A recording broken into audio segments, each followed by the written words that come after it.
পাকিস্তানের সেনাবাহিনীর প্রধান আসিম মুনির শুক্রবার ২২ মে তেহরানে ইরানের পররাষ্ট্রমন্ত্রী আব্বাস আরাকচি বৈঠক করেছেন। বৈঠকে ইরান যুদ্ধবন্ধে চলমান কূটনৈতিক প্রচেষ্টা নিয়ে আলোচনা হয়েছে বলে জানিয়েছে ইরানি গণমাধ্যম। বৈঠকে অঞ্চল জুড়ে উত্তেজনা কমানো, শান্তি ও স্থিতিশীলতা বজায় রাখা এবং পশ্চিম এশিয়ায় সংঘাত আরও ছড়িয়ে পড়া ঠেকানোর বিষয় গুরুত্ব পায়। ইরানের রাষ্ট্রীয় গণমাধ্যমের খবরে বলা হয়, আসিম মুনির ও আব্বাস আরাকচি যুক্তরাষ্ট্র, ইসরায়েল ও ইরানের মধ্যেকার চলমান যুদ্ধবন্ধে বিভিন্ন কূটনৈতিক উদ্যোগ নিয়ে মতবিনিময় করেন।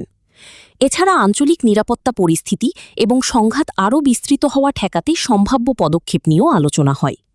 ইরানের পররাষ্ট্রমন্ত্রীর টেলিগ্রাম চ্যানেলে দেওয়া এক পোস্টে বলা হয়েছে, এই বৈঠক গভীর রাত পর্যন্ত চলে। এতে আরও বলা হয়, দুই পক্ষ উত্তেজনা কমানো এবং পশ্চিম এশিয়ায় শান্তি, স্থিতিশীলতা ও নিরাপত্তা নিশ্চিত করতে নেওয়া কূটনৈতিক উদ্যোগগুলো পর্যালোচনা করেছে। এর আগে ফিল্ড মার্শাল সৈয়দ আসিম মুনির চলমান কূটনৈতিক ও মধ্যস্থতা প্রচেষ্টার অংশ হিসেবে সরকারি সফরে তেহরানে পৌঁছান। ইরানের রাজধানীতে পৌঁছালে তাকে আনুষ্ঠানিকভাবে স্বাগত জানান দেশটির স্বরাষ্ট্রমন্ত্রী ইস্কান্দার মোমেনি।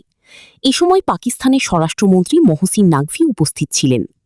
নিরাপত্তা সূত্রগুলো জানিয়েছে, আলোচনায় পাকিস্তান ও ইরানের পারস্পরিক স্বার্থ সংশ্লিষ্ট বিষয়গুলো গুরুত্ব পাবে। পাশাপাশি আঞ্চলিক পরিস্থিতির পরিবর্তন এবং ইরান যুক্তরাষ্ট্রের চলমান কূটনৈতিক প্রচেষ্টাও আলোচনায় উঠে আসতে পারে। তথ্যসূত্র সামা টিভি।